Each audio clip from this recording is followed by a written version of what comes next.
And now it's time for a tiny bite of knowledge.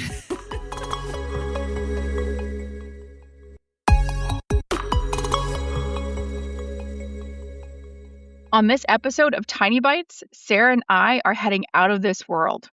So buckle up because we're talking satellite imagery. It's all about Landsat and Sentinel imagery today. Here at GK Technology, we actually use a lot of imagery, satellite imagery, for a lot of different reasons. A lot of NDVI data, which is a vegetative index. You can listen to other Tiny Bite episodes about that. But today we're going to actually compare and contrast a little bit of the satellites that we use the most, which are Landsat and Sentinel.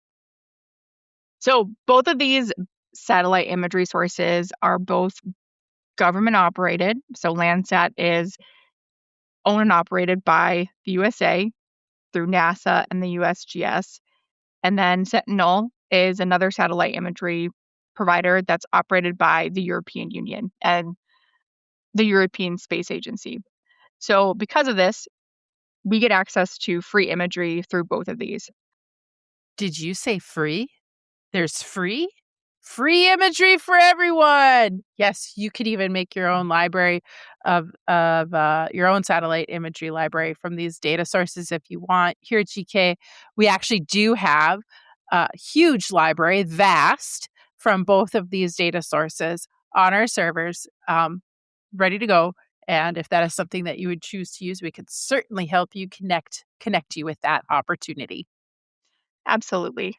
And before we get into the details of like what are the big differences between this Sentinel and this Landsat, I do want to talk a little bit about why satellite imagery is such a great tool for use as an agronomist and as somebody making variable rate maps. So Sarah touched on NDVI before.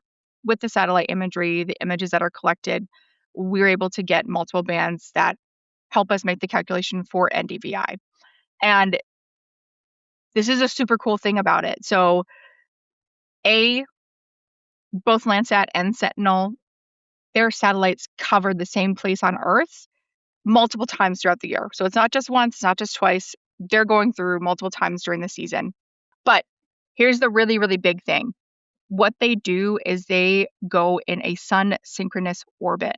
And what that means is that in North Dakota, Sentinel will typically take pictures at about 10:30 a.m. and Landsat 8 will take pictures at about 10 a.m.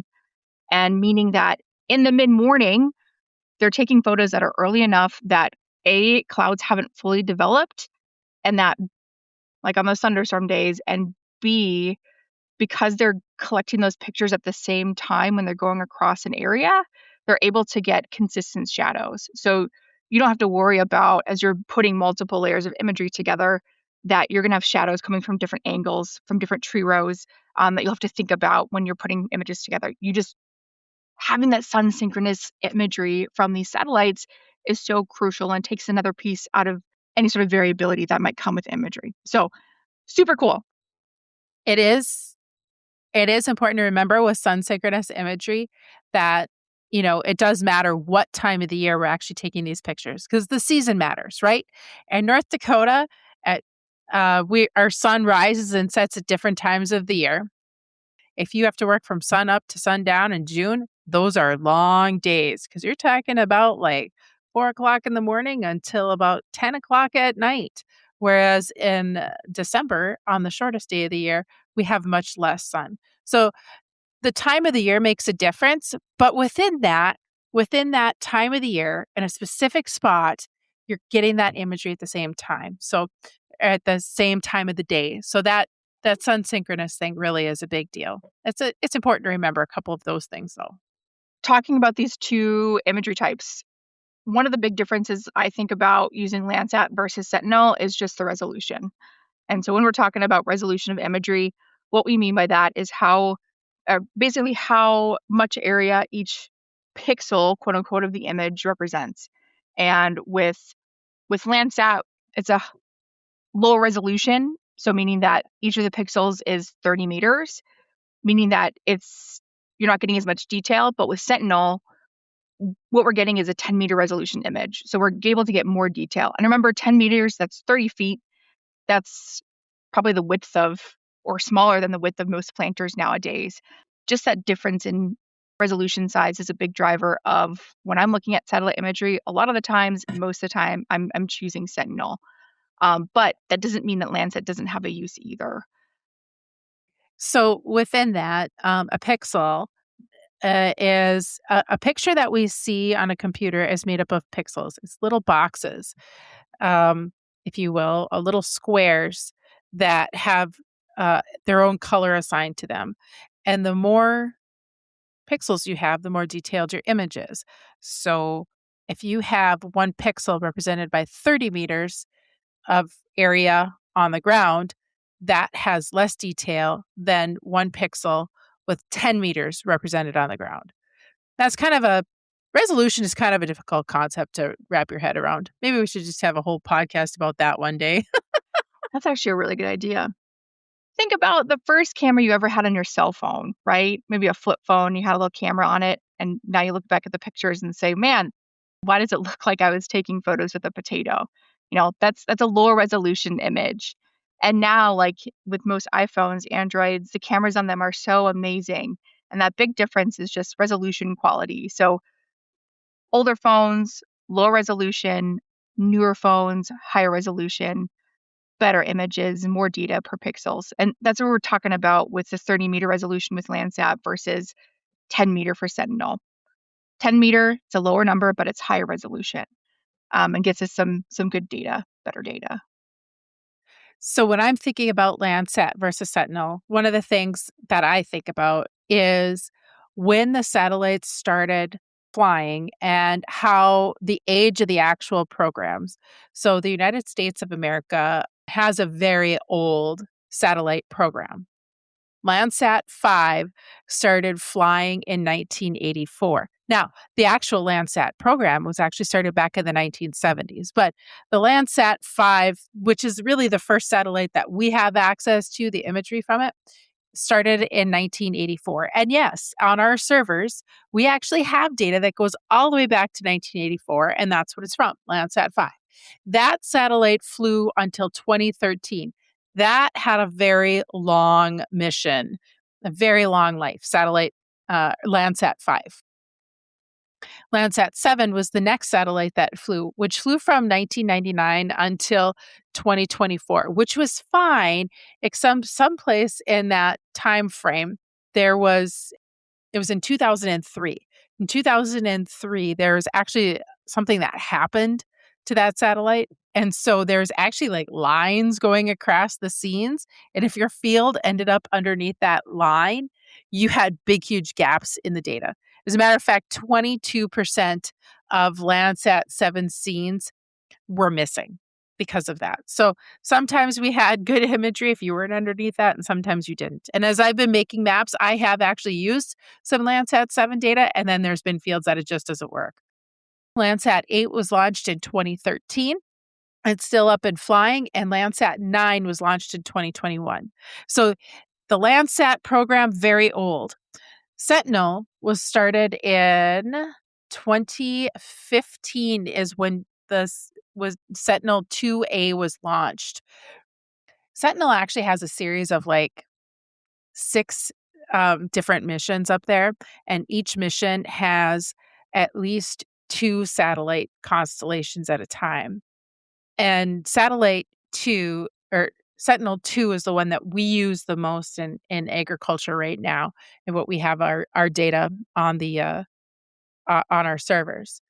2A was launched in 2015, like I said, and 2B was launched in 2017.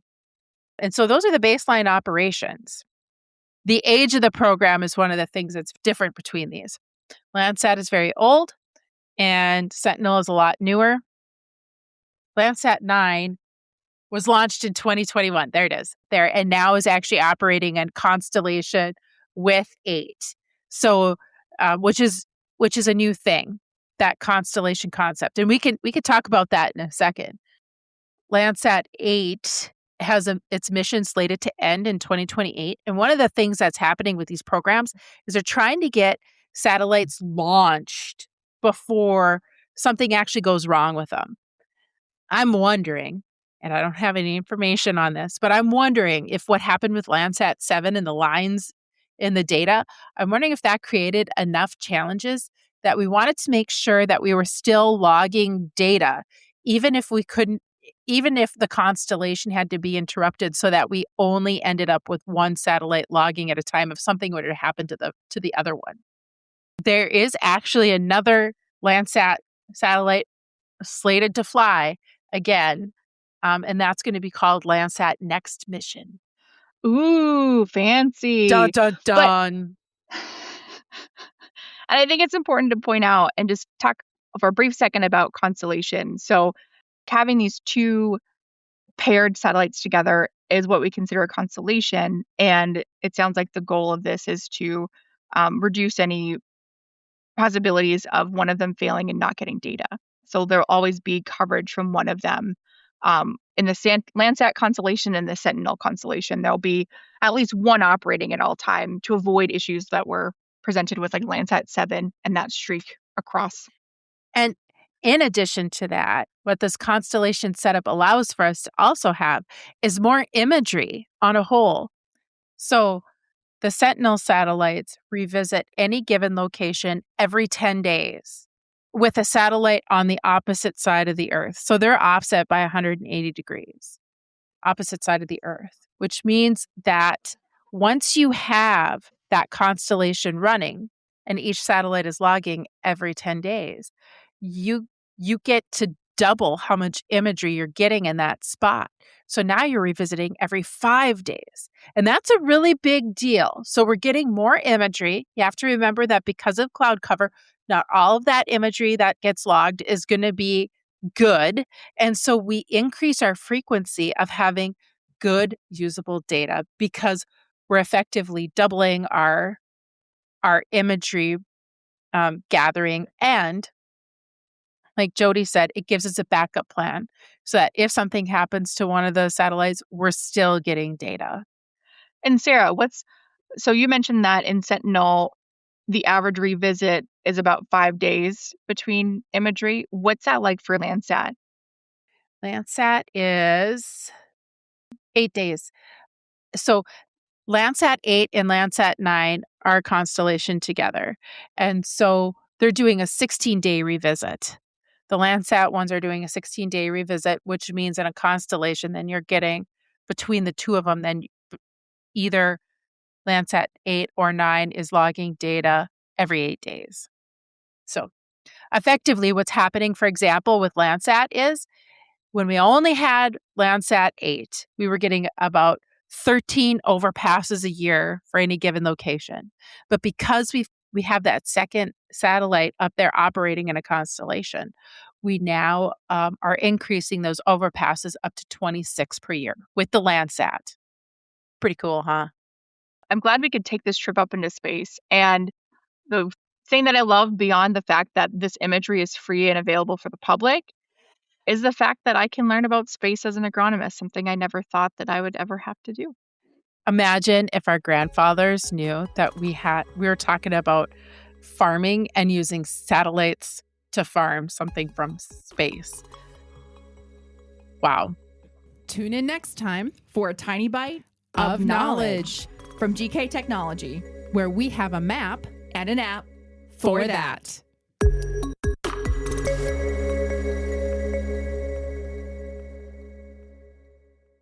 Let the geeks at GK Technology help you with your agricultural data.